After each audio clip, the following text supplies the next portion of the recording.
Hi, Sec. Ano pong nangyari kaya? Zen Hernandez po, ABS-CBN. Can you tell us what happened lang po? Alam mo, well, before we deplaned, we had a meeting with the ICC.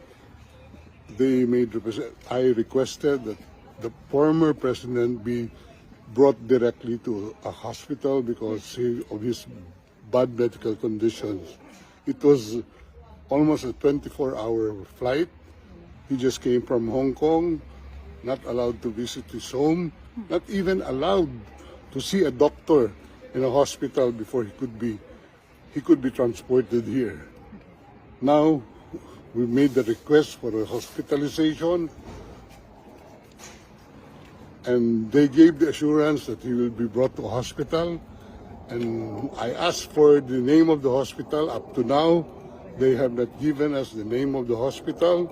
So we took the position that he could have been brought here directly, and we are told that there is no President Duterte inside the facility.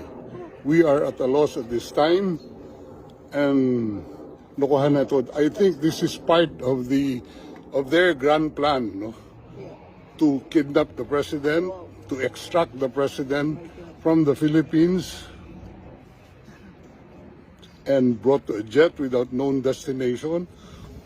I was even forced to join that plane without any valid visa coming here. Sir, can we expound lang when you said that there is no President Duterte inside? They Who said? are telling me that there is no Rodrigo R. Duterte inside this facility. Okay. But You requested for a visit today and it was approved, sir, right?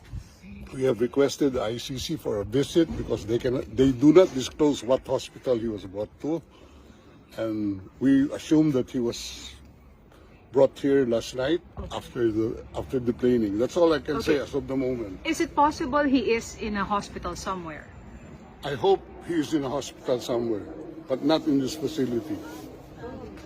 He is allowed, according to ICC regulations, any detainee is allowed to communicate. Has he communicated to any of you? None. Zero, sir.